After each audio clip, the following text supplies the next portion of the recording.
That's a big crowd.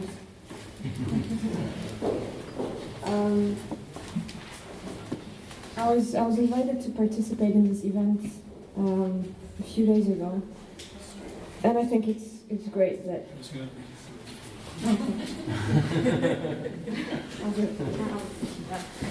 I think it's great that it happens spontaneously, like in my case at least, because it reminded me of the days when I participated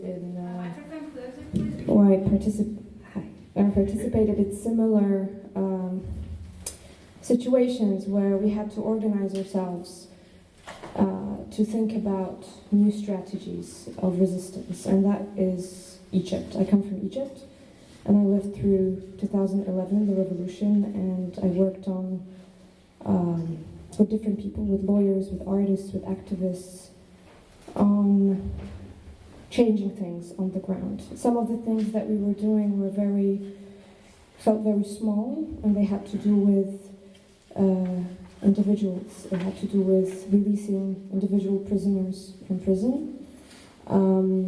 Some of these actions were a bit bigger and had to do with larger protests.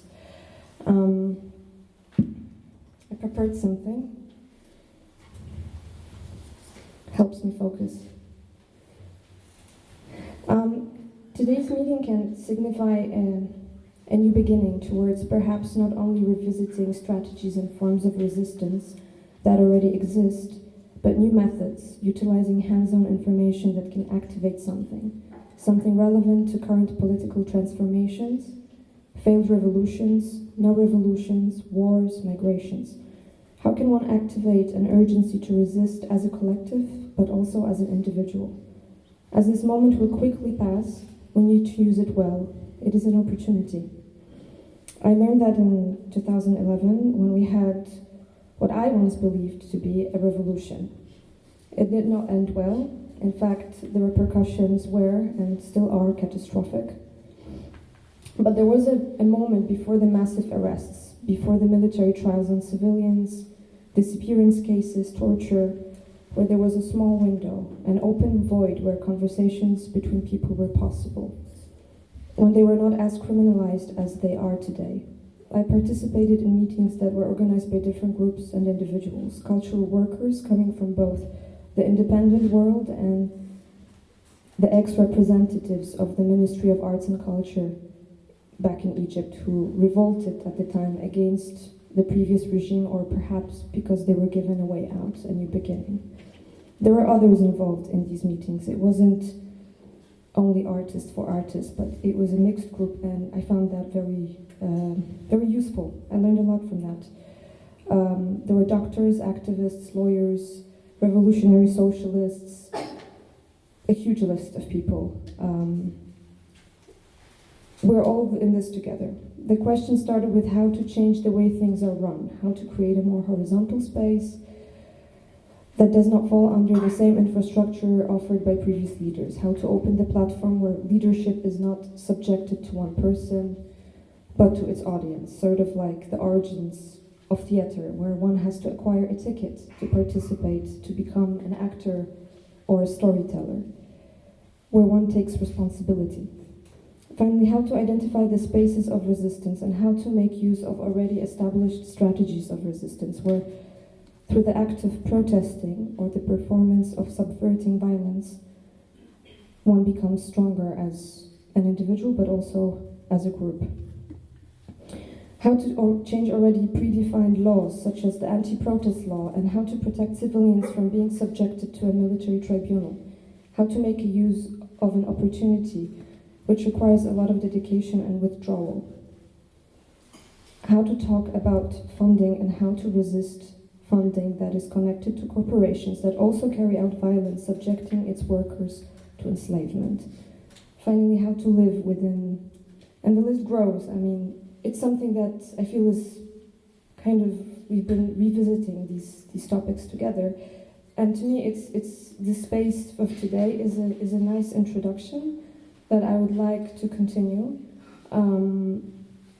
Because I think there is an opportunity, but it needs to go beyond the talking parts, and it needs to go a bit further, and that actually, from my experience, happens rarely.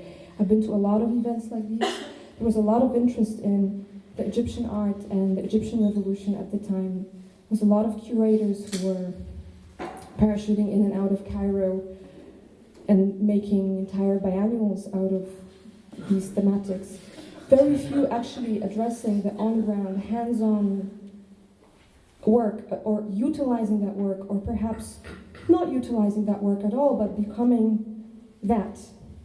I don't know how to explain that better right now, but I'd like to use my maybe another 5 minutes to the audience to maybe start something up here.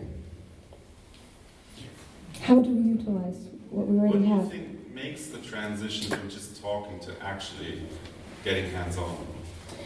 Well, one of the things that I did back in Cairo, I was part of this collective called Musirin, and we actually opened a space. We had terabytes of footage that was filmed on the ground during the 18 days in Cairo. It was in the so-called media tent.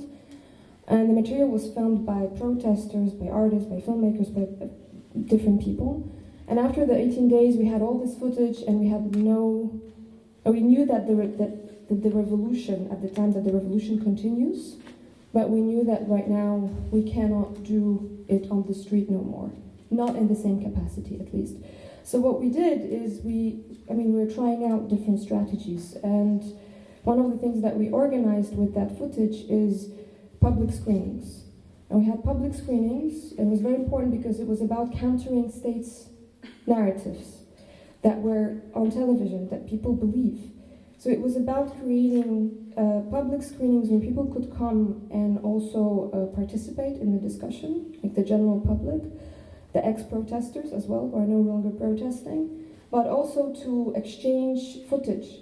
So there were people who would come and bring their own footage and take footage from the drives and then project it elsewhere and open that to a further discussion. And it was an important strategy because, in fact, it turned into Askar Kazibun, which was a campaign against the military, the Supreme Council of Armed Forces, the body in power at the time, the transitional body between the downfall of Mubarak and the new elections. And what these screenings eventually managed to do is disseminate information.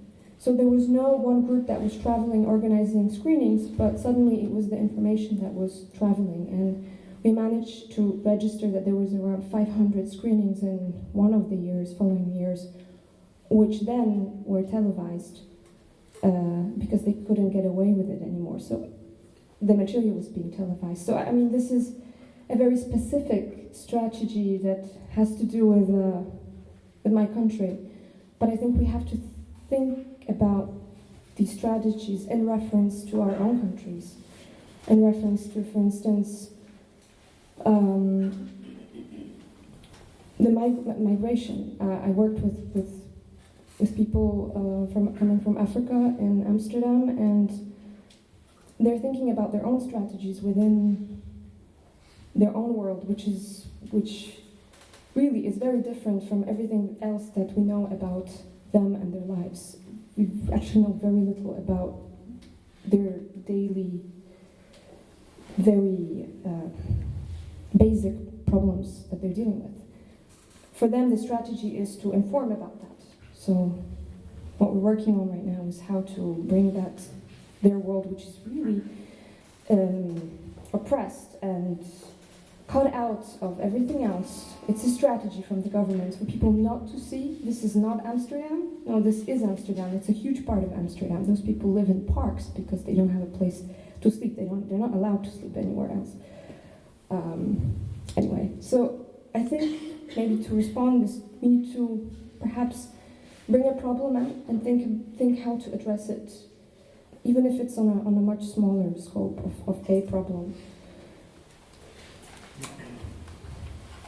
Yes. Do you think the uncle as a concept is a concept that holds artists back or should be a concept. Can you What's speak the louder? concept? Sorry. What's the word? The uncool, making an uncool artwork, the artwork that is not very sophisticated, maybe Oh, the that's the same uncool. thing. Uncool, yes. Oh, I've never Maybe heard that's that. something that everyone was Uncool? talking about. Not Oh, cool. cool.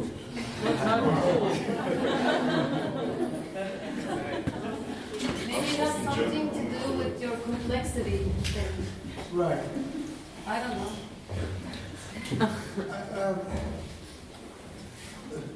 Yeah. Was it so too random? Who defines cool?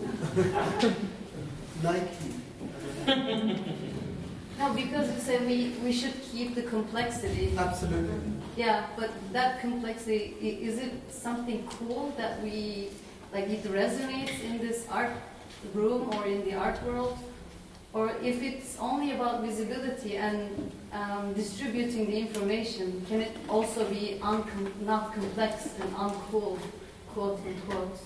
I think what Jörg said was quite, the idea of, it doesn't mean to compromise the integrity and the complexity by actually producing nuggets that are able to travel further. And I think it's important to distinguish between, there's a really interesting distinction between